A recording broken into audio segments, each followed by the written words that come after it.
The Boys series finale just aired. So I have a lot of things to say about that, the last few seasons in particular, and the series as a whole. If you haven't watched it, go and watch it right now. Go and check it out. Go watch The Boys. I don't understand how people watch reviews without, or watch someone talk about a story or a movie or a show without actually watching it. I don't understand how people are okay with spoilers, because I'm not. I mean, it depends, I guess. For me, spoilers, it depends on if it's a piece of shit movie I know I'm never gonna watch, or a show that I don't care for. I'm all for it, but The Boys is actually something good. It's like, having The Sopranos spoiled for you. I just don't understand how people do that. I know a lot of people that just like read all about a show and they find out every major thing that happens. They just want to see everything and they don't even watch the thing. I don't understand you people, and I don't understand why people don't just enjoy the things and let the mystery. You gotta have some mystery. You gotta have not knowing things. And I genuinely think if you're the kind of person that watches spoilers, or you're the kind of person who's okay with reading all about things, I don't think that you like stories as much as you think you do. Or maybe you do. I don't know. All right. I think I've talked about enough insulting people that watch reviews that are filled with spoilers before watching the thing themselves. I don't get it. I'll never understand. But anyway, here we go. The first 3 seasons of The Boys are really explosive because and exciting because of how much is developing. This just shows a perfect example of what I always think. The ending is never as exciting as the beginning when it comes to any story, ever. I've never felt that as much as everyone wants resolution, as much as we want climaxes and climactic build, and like we want stories have to end. But I think, the early the introductions of every story is always fun because of how much is left to be found out. What I was just saying, why the mystery of things is so much more exciting. Why is the first Harry Potter movie the best one? Harry Potter and the Sorcerer's Stone, in my opinion, is the best one.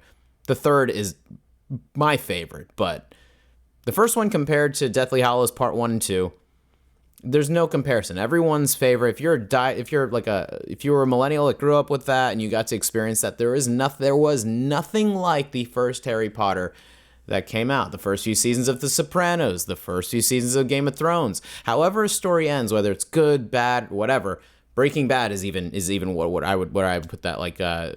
That's different. That's actually one of those shows that only gets more exciting as you get. But yeah, most stories, I genuinely think the beginning is the most interesting because of how much is yet to happen. So in the beginning of The Boys, you have, all the characters meeting each other for the first time. You have a lot of motivations as to why they want to take them down, and you feel the underdogs being so at the bottom that watching them get to the top and watching the underdogs, start winning. That's the best feeling in the world. So the fact that that first episode with Translucent honestly was like my favorite episode of The Boys. Like it was that first just like with as far as how much story was left to be told, watching Homelander really start to become a psychopath and go from just he's like a bastard in the beginning to he's pretty evil just overall. But in the very beginning, the first episode, he kills a fucking a father and son and their crew that are in a private jet. He just kills them without even thinking about it. He's pretty evil in the beginning. However, when you start to see him, once Homelander starts to become so filled with bloodlust and needing power to replace the void of affection and love that he had. He's this character that he's such a lovely antagonist because of that. He doesn't have much to love. When you look at it from Homelander's perspective, he has nothing. He has no one but himself and his powers. Very relatable for why people that grow up with, as far as to relate it to actual people in real life, people that have such a shit deal in life, like the worst deck of cards, the worst, card deal that you can get ever at the table. There are people that are adopted, thrown into foster homes, have nothing but animosity and grow up in violent households or environments. There are so many people that have such a terrible start in life that it's complete. It always makes sense why they become criminals or evil or why they do horrible things.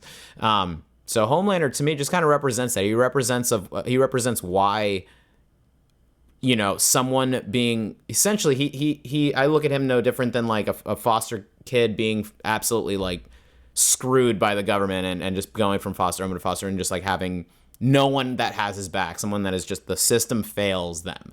The reason I really Homelander that is because he's just born and then immediately is thrown into Vought to be, you know, they take Soldier Boy is essentially like the most powerful, one of the more powerful superheroes who has nuclear energy that he's able to dispense and just dispel all that shit. Like he, Homelander, well, we find out eventually that he is actually, you know, derived from Soldier Boy's. He's his son essentially. I if I remember correctly, it's like they literally use Soldier Boy's like DNA to give him super. He's essentially Soldier Boy's his father because of what Vought did to him in the lab. He's like this lab rat that is just totally, you know, his entire. I'm just picturing what his entire like childhood or what is developed what his first 30 years of his life were like. You know, I picture he was just tested on and used. He's essentially used. You know, he has no. You can't treat any living creature like that and expect them to know. He has such a lack of love in his life and a lack of affection that he doesn't even know what it is. And the few things that he does have with the few people that, you know, Elizabeth Shue's character and his son, the few moments where he could have that, he fucks it up, or he's too jaded and doesn't. He has like such trust issues. He's such a problem with allowing himself to love that's why he goes the complete opposite, the polar opposite direction in that way. All of it makes so much sense. Like when you think about Homelander, I think he's one of the most perfectly developed. Anthony Starr plays him flawlessly. Literally like one of my favorite performances in television history ever in my lifetime. When you think about Homelander's character, he's really sad. He's so sad and has like nothing as far as any family or anybody that gives a shit about him. How could he actually give a shit about human beings if that's what he's learned? He is a person. He is someone who has learned to become evil as opposed to just being born that way. But at the same time, you could totally say that, you know, he was born that way because as soon as he was born, they started doing shit to him. Billy Butcher's character is really amazing and complex because of how he's kind of the anti-hero of the show, but he to me represents necessary evil or necessary things that have to happen in order to, you know, for the greater good. You could say he is the what the hell is the character's name? The other guy, his name is Vite from Watchmen. The guy that's got the gold outfit. I forget his fucking name, but he to me kind of represents that, like somebody that's like questionable, but is thinking about the grand scheme of things, you know. This show feels very similar to Watchmen in a lot of ways. It feels like the comic was, I assume, is probably inspired by that a lot. It's like they took the idea of Watchmen, like Watchmen walked so that this show could run, is kind of how I look at it.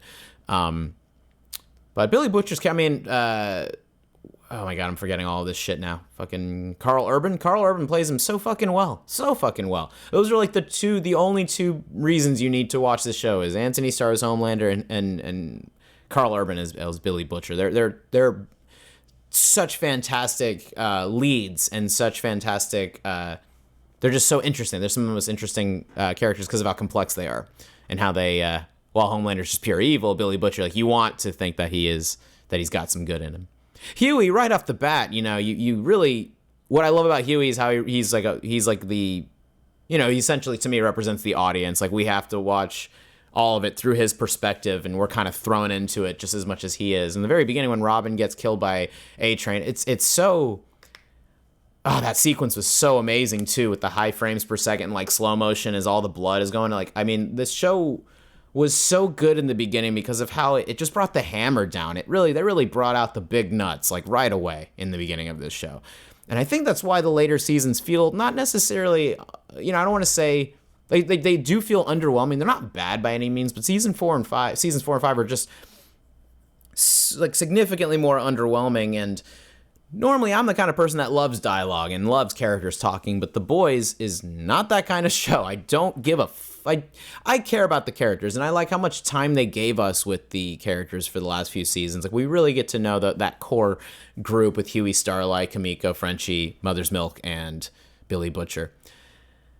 And Terror. And Tank or Terror, right? His dog's name is. I don't think I'm missing anybody with that core group, right? Those are our boys. Those are the boys and ladies. And they you really get to know them. But the last few seasons, I think we were all, and it makes sense why they, it makes sense why they had to kind of delay all these big moments, because this kind of show the last few seasons felt like, all right, they already figured out the ending and they were doing everything they could to not get there so quick. That's how these last few seasons felt for me, at least. Season 4 was all lead up to season 5, and then I thought season 5, I was hoping, okay, every episode, it was like, okay, season 4 was undercooked so that this season could be like going off. And then even this last episode, even the finale, had way more talking than I expected. Way more, like even the action moment, the moments where we were finally waiting for certain characters to die, for certain villains to get what's coming to them, and get their comeuppance finally, felt like they were just, like they happened so quickly, or they happened so, and it was so entertaining. Like, it was so, this series finale was so good in a lot of ways, just as much as it was, I don't know, the show just kind of ended. I definitely wanted more. That's, I think, the only complaint I would have about these last few seasons, the last episode in particular. I don't want to spend too much time talking about every individual character, by the way, because there's so many characters to talk about. There's so many cameos and so many people that are literally introduced and then die very quickly. There's so much to get into that. And again, I barely remember seasons 1 through 3 because they were so long ago when they aired. I don't really watch recaps. I like to kind of, I like to have a reason to rewatch the entire series by not remembering every little thing. I don't want to remember all that stuff. But I just remember, the first 3 seasons were so exciting and so well done. And these last 2, they were good. They were just good. Like, I guess that's how I felt about season 4 or 5, is I wanted, like, I think, they only had 5 seasons. Game of Thrones had 3 extra seasons, but season 5 and 6 for Thrones were still very exciting. Like, when you watch shows that are able to be, like, epic for a long period of time, it's hard. That's why it's, the UK has a better idea of, like, keeping shows, like, 3 seasons at most or some shit. Like, I think that is always better. I would have rather the show ended with season 4 and it was, like, just a bunch of crazy big shit every season, but they got to make their money. They got to keep the fans drooling and keeping them wanting more. That's, I guess, how this show felt. It felt like the last 2 seasons could have been 1 season, honestly. But at the same time, I don't know, because, like, there was so much that they had to get into, and so much that they had to, I don't know, all of season 4 literally felt like they were just developing the virus, and then season 5 was all the stuff with, like, V1 and the virus. But I think that could have been a little more succinct. I'm surprised they didn't just, like, but this is same thing with, like, shows like Stranger Things. When something is too big and too massive, you don't get to end it, basically. Like Lost. I watched Lost 2 times last year, and I love it. And apparently, Damon Lindelof wanted to end it sooner, and the studio wouldn't let, like, the producers wouldn't let him, or they the network wouldn't. They were like, no, this is the biggest show in the entire world right now. You got to keep it going, and that's why Lost is a lot longer than it needs to be. Granted, I still love the show, but I'm curious to see what his original vision would have looked like, and how, maybe the show would be better if it shaved off a season or 2. The thing with this shit is it's not that long shows or shows going more than 5 or 6 seasons are bad. It's just you're expecting a lot of commitment from people. I am watching Frasier right now, and I'm still finishing up, like, season 8.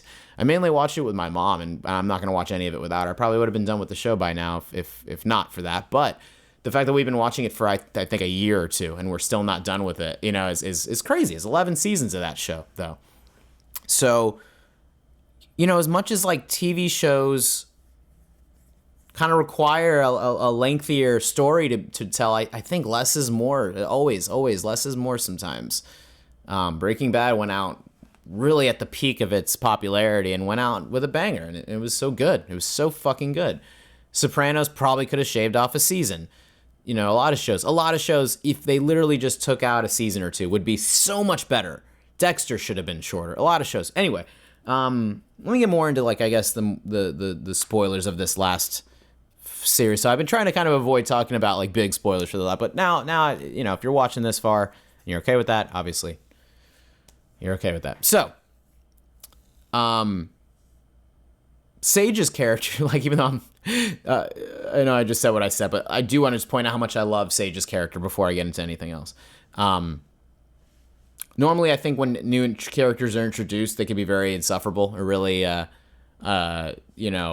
kind of thrown in. I think Sage is actually one of the best characters because that as far as like I feel like I know her a lot better than most of the characters in the show, and I like how perfect she must have been for the writers to have a lot of like just throw the expository, like have it channeled, funneled through Sage's character essentially.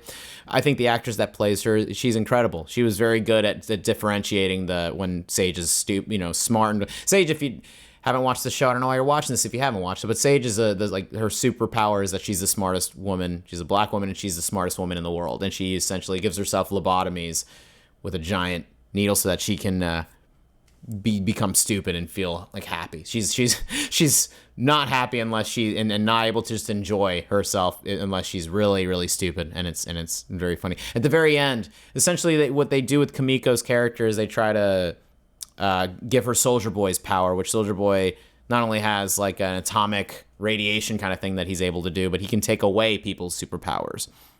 So they end up giving that to Kimiko, or going off of the research, and Sage helps because she ends up, realizing that Homelander, obviously she works for Homelander for a while and then realizes, okay, like this is a really bad idea. Switches to the other side and starts working for the good guys. And Sage helps them make sure that all of the research they have to make Kimiko have Soldier Boy's power is correct. And Frenchie helps out with that as, and the way that we see her tested is when she's really upset. Kimiko, like Frenchie essentially saves Kimiko and Sage at one point, and Homelander kills him. And Kimiko, at Frenchie's funeral, this is the very last episode I just watched. At Frenchie's funeral, Sage tries to get Kimiko angry so that she hits her with it, and then she takes away Sage's powers. And it was amazing because at the very end of the episode, she goes to right before they go into the big battle, she she says she wants to go to Harry Potter World in Orlando, and I thought that was the funniest fucking shit ever. Not just because that's actually a really fun place, but it's like the idea of like I feel like they wanted to say Disney World, but they couldn't afford to. But they wanted to say like they wanted to make fun of like all the Potterheads and all the Disney adults like for being fucking idiots, and like that's like just the idea of like, oh, Harry Potter World in Orlando is where all the dumbest fucking people in the world goes is just great. That's what I got from that at least.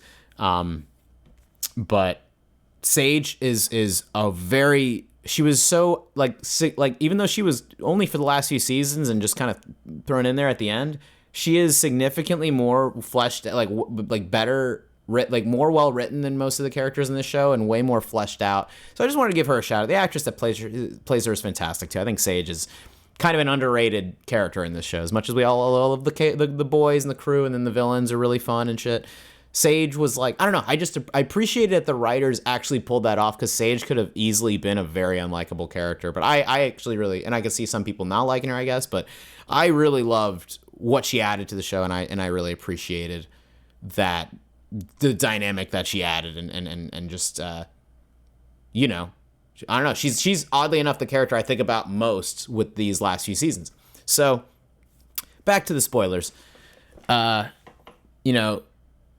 Kimiko, once they finally start fighting Homelander, there's this amazing fight sequence with Billy Butcher and Homelander's son and Kimiko all trying to get at him, and then all of a sudden everything pauses and Frenchie tells her your power isn't your rage, it was in you all along.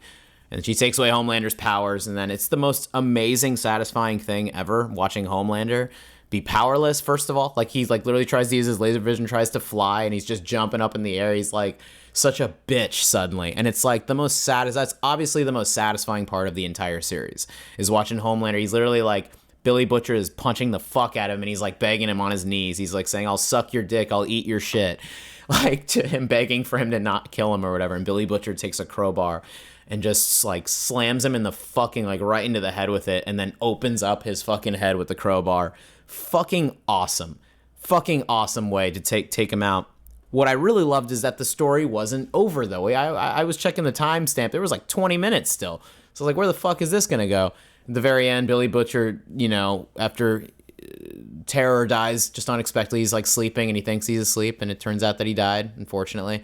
And Billy Butcher takes the virus. For some reason, they still had the virus. I'm wondering why the fuck they still had it if they didn't need it. And he goes all the way to Vought and wants to release it into the world and infect everybody, and kill off all the superheroes. And him and Huey have a final, like, Huey's just saying, I can't let you do that. And then right as Billy Butcher is about to push it, Billy Butcher's about to push this trigger that's going to release it, Huey shoots him. And it's like this, like, he's like, oh, I'm sorry, buddy, kind of thing going on afterwards. Like, he like shoots him and he's like, oh, I'm sorry, man, I shouldn't have done that. Like the most friendly way to like kill someone in a weird way. Like, of course Huey would be able to do that.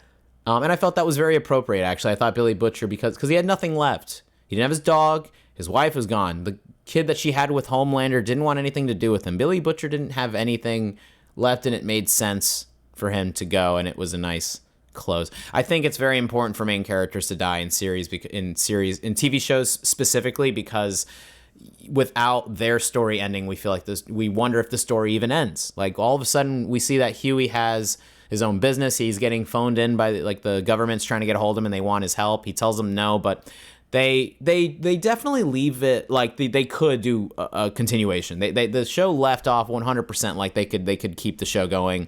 Starlight is pregnant, so like they could easily, like, okay, she gives birth, like, years down the road. I could see them doing spin-offs of this and then bringing out all the bringing back the characters here and they're kind of like what they did with Gen V. But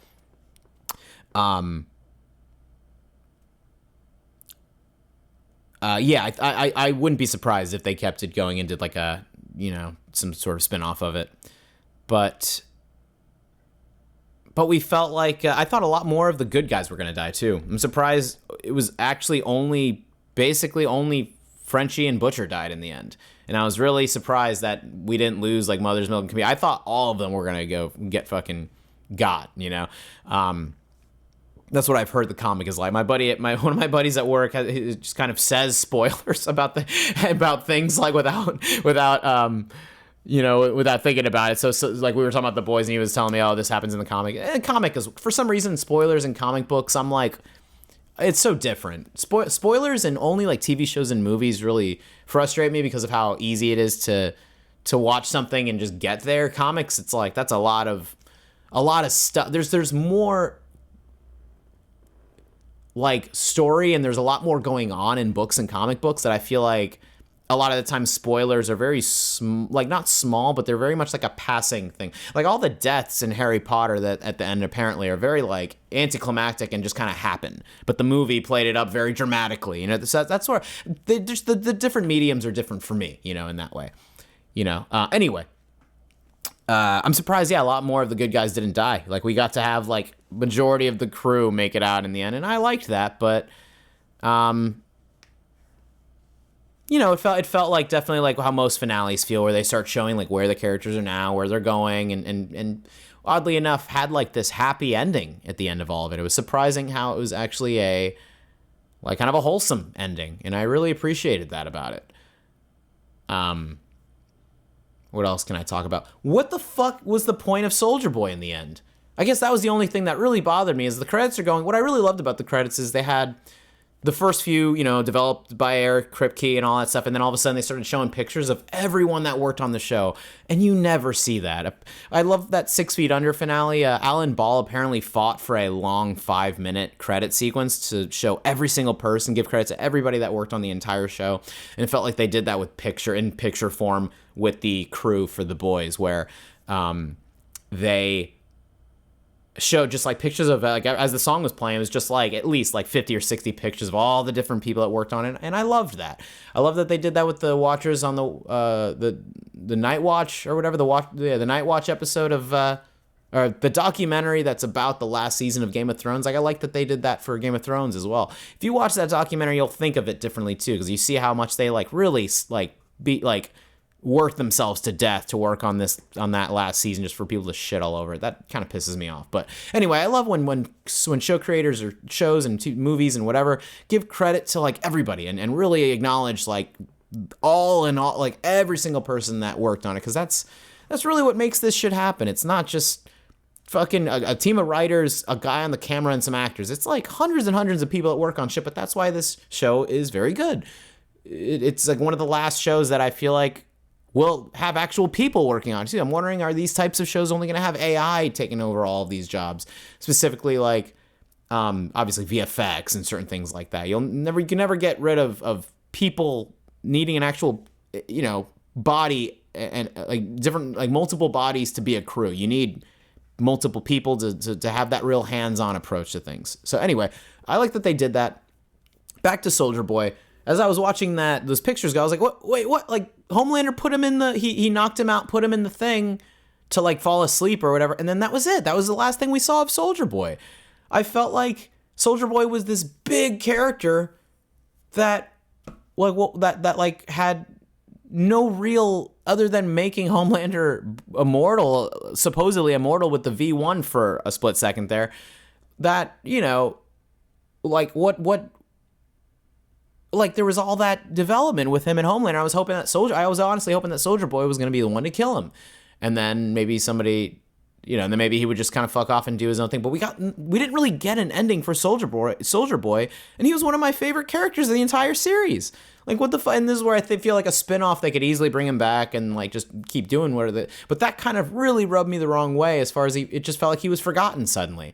Suddenly he was just like, all right, well, that's it, moving on now. And I don't understand why, not, what the point of it was. It's like how I felt when we found out Jon Snow, spoilers for Game of Thrones, whatever, who cares? Apparently, if you're this far in the video, you don't care about spoilers. So, it's like when we found out Jon Snow was Targaryen, and it had nothing to fucking do with the ending of the fucking show. Like, I hate when stuff is introduced, like people remember shit. I have a very good memory of a lot of different things, even though I'm talking about the first 3 seasons of the show in a vague way, I don't remember everything, but when it comes to something I just watched and we've been really thinking about for the last 2 months since it's been airing, I loved Soldier Boy's character, and I love that guy from Supernatural that plays him. I apologize, I don't remember his name, something J something.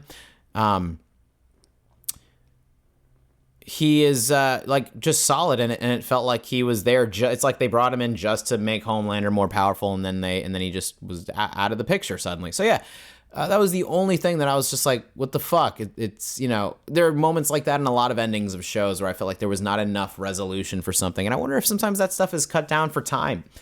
The way Banshee ended. I'm not gonna spoil Banshee, because that show, you really should watch Banshee if you're just into action, awesome, like crazy, like, over the top kind of action TV show. I talked about that show in another video if you want to hear more about that. But Banshee, there's one character in particular I wanted more resolution from, or more of like an ending from, in that last episode of that show. And I'm always surprised if something is kind of left off and then they never like when it's like they made you jump in the air and there's no like coming down. It's like there's no landing. I hate when like when it feels like they build up a certain thing with characters or a plot or whatever's going on in the story, and it feels like there's no like it lands back on its feet. That's my only frustration with most stories, is if they, I think they would just assume like people would forget, or it's like, oh, they're focused on this, they're not going to care about such. Like, no, I'm thinking about all of it because I like your show. If I like your story and I like the writing that you're doing and I like your thing, I'm obsessively thinking about all of it. This whole season, this last season, I've been thinking about pretty often leading up to this finale. And regardless of that, despite how I feel about what they did with Soldier Boy's character, I think that overall the show is still really solid, a really fun show, just a good. It's just like Invincible, or Watchmen, anything that's like, okay, superheroes being evil, I'm all about that, because I love, bad, characters that are able to be villainous. And in the reality of that, like if there were really superheroes, they would definitely be evil as fuck. Like I don't think that they would be, they wouldn't all be Superman. Definitely wouldn't all be Superman. Just this pure of heart, like, and that's why certain characters have that story, like Batman losing his parents, Spider-Man losing his parents. That you have to give superheroes that story so that they're humbled and not able to, like, they go through something so horrible and experience evil firsthand that's what justifies them not being that way. But if that never happened, I mean, if superheroes were real, how many of them would actually have that kind of story? That's what I love about shows like The Boys or Invincible is Invincible has such a different take on it though too. Their superhero, like his, I'm not gonna get into that because I'll talk about that show when that's done too. But I still have to watch this new season that's been airing too. But yeah, The Boys. A buddy of mine introduced it to me and was just like, oh, like casual, like, yeah, dude, you should check this out. I was hooked in that first episode. That first episode of The Boys, that immediately hooked me. And it's still solid, even though I have all these criticisms of season 4 and 5. Still good TV. It was very funny. Like season 4 and 5 were very dialogue driven and a few big moments, but very funny overall. The show never failed to make me laugh and keep me entertained, regardless of if there was a lot of action and big moments happening or not. But I highly recommend watching more of my reviews if you want. I can't say I highly recommend watching this show if you've already. I'm hoping that if you're watching this video, you've already seen it. But yeah, definitely recommend this show to more people, or as popular as it is, there are a lot of people that still haven't seen it. A lot of people I know that haven't seen it, but I think I am good here. I don't have anything else to say. The Boys, I give it a solid. With everything, like all the criticisms I have, I'm not going to give it a number.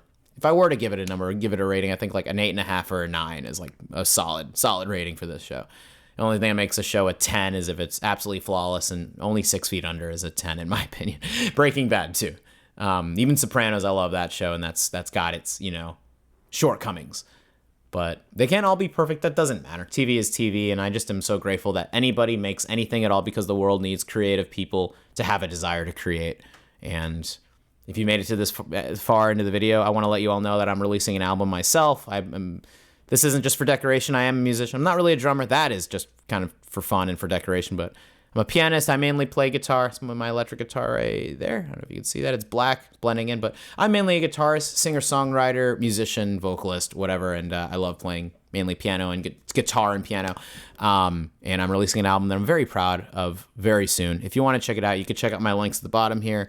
If you're into music, if you like indie, alternative, just rock music, kind of like very 2000s, like my sound is very like 2000s indie and Elliott Smith kind of singer-songwriter, acoustic stuff here and there. Very Beatles influence. So if you like that stuff, just indie rock of the 2000s, acoustic singer-songwriter stuff, and Beatles, you might like my music. So check it out. I'm going to be releasing that very soon if you want to give me a follow on my music channel. My name's Rio Peterson. This has been lovely talking about The Boys with you all. And I really loved this show very much. And I hope that another show can make me feel as excited as this did, because this was on par with Game of Thrones and Breaking Bad, certain shows that are just like you want to keep up with it. There are rarely shows where I'm like, I gotta watch it every week, and that's what this show was. So enjoy, and I'll see you guys at the next one.